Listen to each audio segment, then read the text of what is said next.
ये video science class 7 chapter 6 का हमारा नेक्स्ट पार्ट है। पहले दो पार्ट्स को आप जरूर पढ़ें। तो ये थर्ड पार्ट है। हम लोग पढ़ रहे थे फिजिकल एंड केमिकल चेंजेस। तो फिजिकल चेंजेस मैंने बहुत अच्छे से आपको समझाया।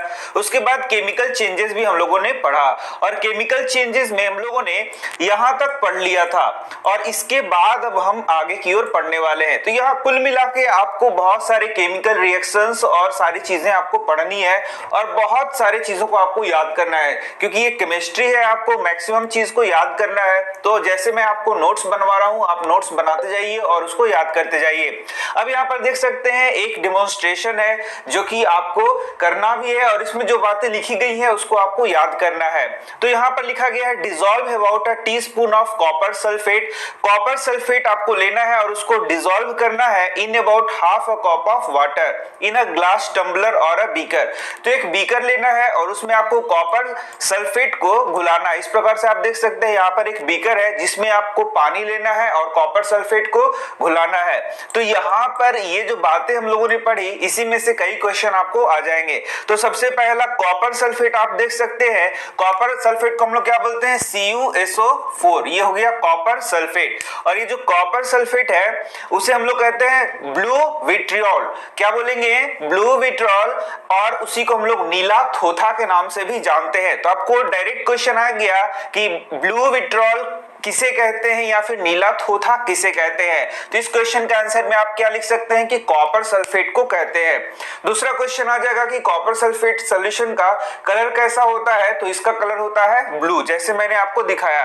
अब इसमें आपको कुछ drop of dilute sulphuric acid डालना है। तो आप बोलेंगे डाइल्यूट क्या होता है?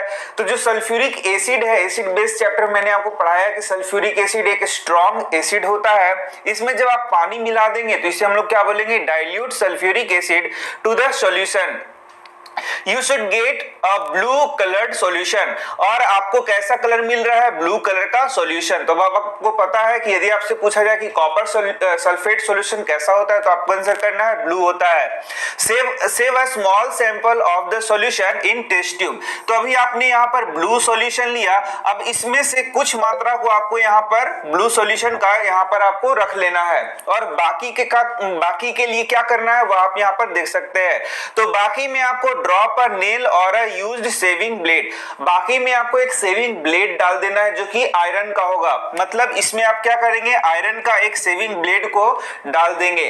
तब आप देखेंगे कि यहाँ पर केमिकल रिएक्शन होगा। ये है आयरन, आप देख सकते हैं, और ये है कॉपर सल्फेट। तो कॉपर सल्फेट से आयरन क्या करेगा? रिएक्शन करेगा और यह जो सॉल्यूशन है उसको बना देगा आयरन सल्फेट, जिस कारण से अब ये सॉल्यूशन कैसा हो जाएगा? ब्लू था पहले और अब ये हो जाएगा ग्रीन। तो आप देख सकते हैं यहाँ पर क्लियरली दिखाया गया है। ये था ब्लू कॉपर सल्फेट, इसमें आपने आयरन का एक कोई भी आर्टिकल डाल दिया तो यहाँ पर एक ब्लेड को डाला गया और जैसे ही आयरन का ब्लेड आप डालेंगे तो इस सॉल्यूशन का कलर क्या हो गया? ग्रीन। तो यदि मैं आपसे पूछूं कि ये जो ब्लू कलर है वह किस चीज का है तो आप बोलेंगे कॉपर सल्फेट। क्या बोलेंगे? Copper sulphate. तो यदि मैं पूछूं कि ये ग्रीन कलर किस चीज का है तो इसे बोलेंगे आयरन सल्फेट। क्या बोलेंगे? Iron sulphate. तो यहां से ये आयरन सल्फेट कैसे बना? तो ये जो आयरन है वह कॉपर का जगह ले लेगा, यानी कि आयरन क्या करेगा? कॉपर को डिस्प्लेस कर देगा, हटा देगा और खुद यहां पर आ जाएगा और ये बन जाएगा फेरस सल्फेट का सॉल्यूशन जो कि होता है ग्रीन इन कलर। और कॉपर सल्फेट सॉल्यूशन कैसा होता है? Blue in colour. तो इस तरीके से आपने देखा यहां पर कौन सा चेंज हो रहा है? Chemical change.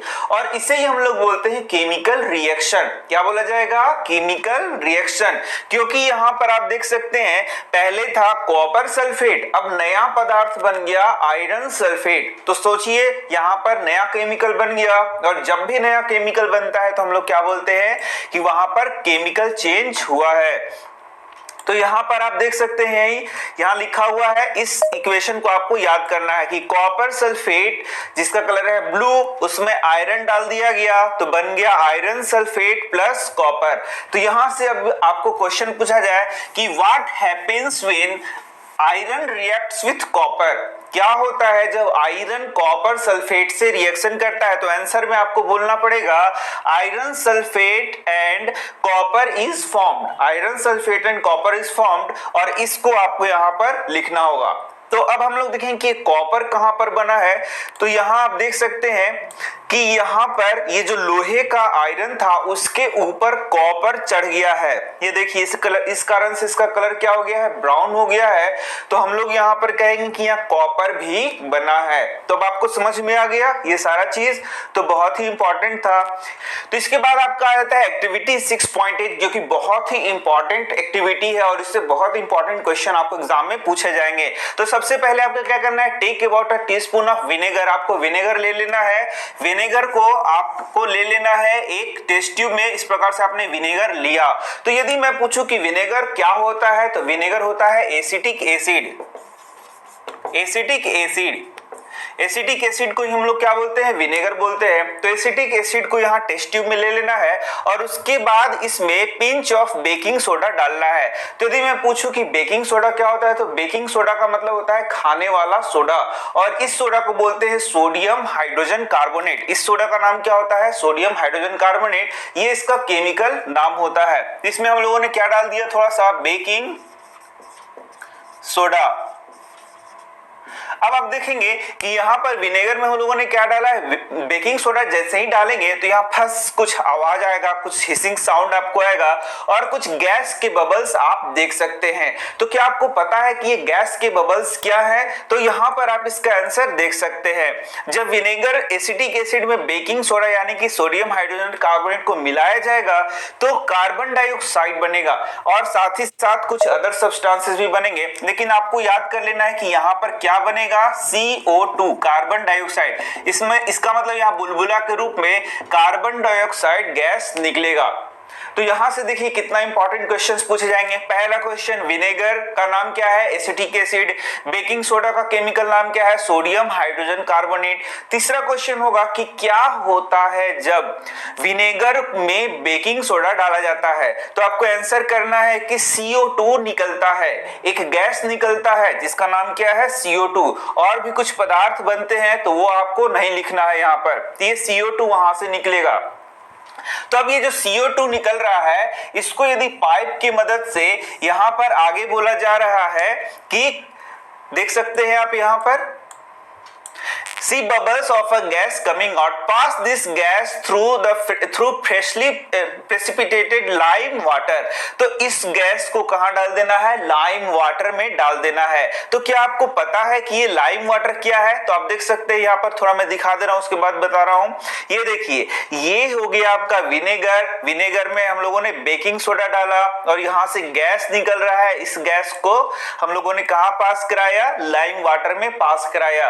आप देख सकते हैं यहां पर कौन सा गैस निकल रहा है, CO2 गैस निकल रहा है। तो लाइम वाटर का मतलब होता है कैल्शियम हाइड्रोक्साइड। लाइम वाटर क्या होता है, कैल्शियम हाइड्रोक्साइड। देखा आपने, एक नया क्वेश्चन आ गया कि लाइम वाटर किसे कहते हैं, तो लाइम वाटर कैल्शियम हाइड्रोक्साइड को कहते हैं। तो ये सब बहुत इंपॉर्टेंट क्वेश्चन है। ये वीडियो तो आपके लिए बहुत इंपॉर्टेंट होने वाला है क्योंकि बहुत सारे क्वेश्चंस आपको एग्जाम में इससे पूछे जा सकते हैं।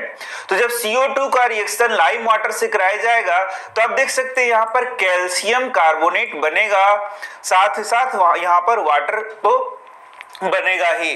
तो यहां से क्वेश्चन पूछा जा सकता है कि क्या होता है जब CO2 का रिएक्शन CaOH का होल 2 यानी कि लाइम वाटर से कराया जाता है।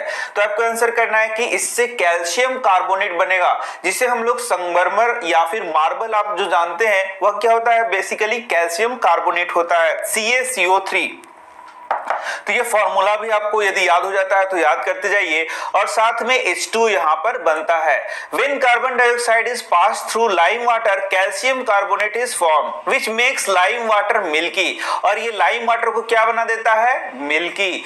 मिल्की मिल्क के जैसा कलर देता है। यदि आपसे पूछा जाए कि लाइम वाटर मिल्की कब बन जाता है तो आपको सीधे आंसर करना है कि जब इसमें CO2 मिलाया जाता है तो लाइम वाटर क्या हो जाता है, मिल्की बन जाता है।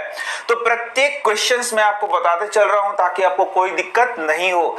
The turning of lime water into milky is a standard test of carbon dioxide. तो यदि आपको देखना है कि कार्बन डाइऑक्साइड का टेस्ट कैसे किया जाए, तो कार्बन डाइऑक्साइड को यदि हम लोग CaOH का होल2 में डालेंगे तो वो क्या हो जाएगा, मिल्की होगा। तो वह गैस कौन सा है, वह गैस है carbon dioxide. You will use it in chapter 10 to show that the air we breathe out is rich in carbon dioxide. तो यदि हम लोग लाइम वाटर को लेंगे और अपने सांस हम लोग छोड़ते हैं उसको स्लाइम वाटर में डालेंगे तो वह मिल्की हो जाएगा। तो ये क्या दिखाएगा कि हम लोग जो सांस छोड़ रहे हैं उसमें ज्यादा क्या है, CO2 है। इन एक्टिविटी 6.6 एंड 6.8 हम लोगों ने जो देखा वह किस चीज का उदाहरण है, केमिकल रिएक्शन का उदाहरण है। तो यही केमिकल रिएक्शन का या फिर बोले केमिकल चेंज का उदाहरण है। अ change in which one or more new substances are formed is called a chemical change. तो यहां से आपका आया था केमिकल चेंज किसे कहते हैं। तो केमिकल चेंज किसे कहेंगे, जब नए पदार्थ का निर्माण होगा, वह चेंज जिसमें नए पदार्थ का निर्माण होगा उसे हम लोग क्या बोलेंगे, chemical change. A change in which one or more new substances are formed is called a chemical change, उसे ही हम लोग बोलते हैं chemical change. A chemical change is also called a chemical reaction. तो केमिकल चेंज को ही हम लोग केमिकल रिएक्शन के नाम से भी जानते हैं। अब आगे हम लोग देखते हैं, chemical changes are very important in our life. आप जानते हैं कि हमारे जीवन में केमिकल चेंजेस का बहुत ही महत्व होता है। All new substances are formed as a result of chemical changes. तो जब भी नए पदार्थ बनेंगे, नए केमिकल का निर्माण होगा तो हम लोग बोलेंगे कि वहां पर क्या हुआ है, केमिकल चेंज हुआ है। जैसे आप एग्जांपल देख सकते हैं, if a metal is to be extracted from an ore such as iron from iron ore, we need to carry out a series of chemical changes. तो यदि आपको आयरन को किसी आयरन ओर से निकालना है तो उसके आपको एक सीरीज ऑफ केमिकल चेंजेस करने, केमिकल रिएक्शंस कराना पड़ेगा, तब आप आयरन को प्राप्त कर सकते हैं। और मान लीजिए कि दुनिया में केमिकल चेंज नहीं होता तो क्या हम लोग आयरन प्राप्त कर पाते, तो आंसर है नहीं। आपके शरीर में जो भोजन पच रहा है या बोले आपके डाइजेस्टिव सिस्टम में जो भोजन पच रहा है वह भी किस चीज का उदाहरण है, केमिकल चेंज का उदाहरण है। दूध से दही बन रहा है वह भी किसका उदाहरण है, केमिकल चेंज का उदाहरण है। तो यही बताया गया है कि केमिकल चेंज हमारे लिए बहुत ही इंपॉर्टेंट है। यदि हम लोग मेडिसिन बना रहे हैं तो वह भी क्या हो रहा है, केमिकल रिएक्शंस के द्वारा ही नए नए मेडिसिन को बना रहे हैं। तो इस प्रकार से आप देख सकते हैं केमिकल चेंज बहुत ही इंपॉर्टेंट है हमारे लिए। अब यहां से हम लोग देखते हैं, we have seen that one or more new substances are produced in a chemical change. In addition to new products the following make a company a chemical change. तो यदि आपको क्वेश्चन पूछा जाए कि यदि केमिकल चेंज हो रहा है तो और क्या क्या चीजें बदलाव देखे जा सकते हैं, बहुत इंपॉर्टेंट क्वेश्चन है। तो आप देख सकते हैं बहुत ही सिंपल आंसर है। सबसे पहला, हीट, लाइट और any other radiations may be given off और absorbed। तो या तो हीट निकलेगा या तो हीट एब्जॉर्ब होगा, इस प्रकार से हो सकता है। लाइट निकलेगा उस चेंज में या फिर लाइट एब्जॉर्ब हो सकता है। तो उस प्रकार का जब चेंज होगा तो उसमें हीट निकल सकता है या एब्जॉर्ब हो सकता है, लाइट निकल सकता है या एब्जॉर्ब हो सकता है, उसमें से कुछ साउंड आ सकता है, साथ ही साथ इसमें कुछ स्मेल आपको मिलेगा और साथ ही साथ कलर चेंजेस हो सकते हैं और गैस भी निर्माण हो सकता है। तो यदि केमिकल चेंज होगा तो ये बदलाव आपको देखने को मिलेंगे। तो यदि मैं यहाँ पर साउंड प्रोड्यूस कर रहा हूँ तो क्या इसे केमिकल चेंज कहेंगे, तो आंसर है नहीं। लेकिन यहाँ पर जब केमिकल चेंज होता है तो वहां भी कुछ साउंड प्रोड्यूस हो सकते हैं। तो ये आपको समझना चाहिए। ऐसा नहीं कि यहाँ साउंड प्रोड्यूस हुआ तो इसे बोलेंगे केमिकल चेंज, ऐसा आपको नहीं समझना है। तो कलर चेंजेस, तो कुछ चीजों में जैसे कि कलर चेंज हो रहा है तो वह भी किस चीज का उदाहरण हो गया, केमिकल चेंज का उदाहरण हो गया। जैसे कि वहां पर ब्लू कलर ग्रीन में चेंज हो रहा था तो वहां पर वह बता रहा था कि वहां पर क्या हो रहा है, केमिकल चेंज हो रहा है। तो इस प्रकार से ये पॉइंट्स आपको एकदम रट लेना है। Let's look at some example. कुछ एग्जांपल्स यहाँ पर देखे जा सकते हैं जो कि बहुत इंपॉर्टेंट है फिर से आपके लिए। सबसे पहले आपको एक मैग्नीशियम रिबन लेना है और उसको जलाना है। यदि मैग्नीशियम रिबन को जलाएंगे तो मैग्नीशियम है उसको ऑक्सीजन के प्रेजेंस में आप जलाएंगे तो मैग्नीशियम ऑक्साइड बनेगा। तो ये मैग्नीशियम ऑक्साइड जो बन रहा है ये क्या बता रहा है, केमिकल चेंज को बता रहा है। यानी कि यहाँ मैग्नीशियम का रिबन जल जाएगा और उससे जो राख निकलेगा वह राख क्या हो जाएगा, मैग्नीशियम ऑक्साइड। तो इस प्रकार से आप देख सकते हैं यहाँ पर यह उदाहरण दिखाया गया है। तो burning is always accompanied by production of heat. तो जब भी ये बर्निंग रिएक्शन होगा तो आप देखेंगे कि लाइट निकलेगा, हीट निकलेगा, तो वह क्या दिखा रहा है कि वहां पर केमिकल रिएक्शन हुआ है। Explosion of a fireworks is a chemical change. You know that such a explosion produces heat, light, sound and unpleasant gases that pollute the atmosphere. That is why you are advised not to play with fireworks। तो अब जब fireworks पटाखे जलाते हैं तो आप देख सकते हैं कि वहां पर आवाज भी होगा, वहां पर हीट निकलेगा, लाइट निकलेगा, साउंड निकलेगा, गैसेस भी निकलेंगे जो कि बहुत हमारे नेचर को पॉल्यूट भी करते हैं। तो ये सारा चीज क्या बता रहा है कि वहां पर कौन सा रिएक्शन हुआ होगा, केमिकल रिएक्शन हुआ होगा। When food get spoiled it produces a foul smell। तो आप देखेंगे कि जब फ्रूट स्पॉइल हो जाता है, सड़ जाता है, उससे फाउल स्मेल आता है, गंदा स्मेल आता है। तो यह भी क्या बता रहा है, यह भी केमिकल चेंज को बता रहा है। You must have noticed that a slice of an apple acquires a brown colour if it is not consumed immediately.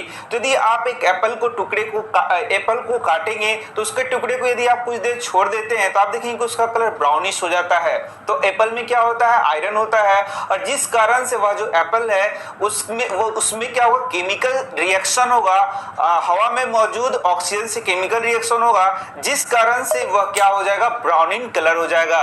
If you have not seen this change in colour, cut a fresh slice of Apple and keep it away from some time, repeat the same activity with a slice of potato or brinjal। तो अब potato, brinjal कुछ भी आप ऐसे रख देते हैं तो आप देखेंगे कि उसमें रंग उसका क्या हो जाता है, चेंज हो जाता है। तो ये सारे उदाहरण क्या बता रहे हैं, ये सारे उदाहरण बता रहे हैं कि यदि केमिकल चेंज होगा तो कलर चेंज हो सकता है, कुछ वहां पर हीट निकल सकता है, कुछ लाइट निकल सकता है, और साथ ही साथ वहां पर कुछ गैसेस का इवोल्यूशन भी हो सकता है। तो इस प्रकार से आप देख सकते हैं, ये यहां तक लिखा गया। इसके बाद आ जाता है protective shield। You must have heard of the ozone layer in our atmosphere। It protects us from the harmful ultraviolet radiation। तो आप देख सकते हैं कि यहाँ हमारा जो पृथ्वी है उसके एटमॉस्फेयर में एक ओजोन का लेयर पाया जाता है।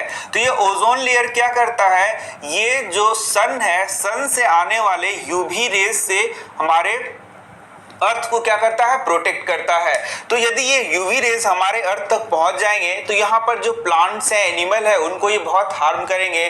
प्लांट्स में अलग अलग प्रकार के डिजीज को फैला सकते हैं, एनिमल्स में अलग अलग प्रकार के डिजीज को फैला सकते हैं।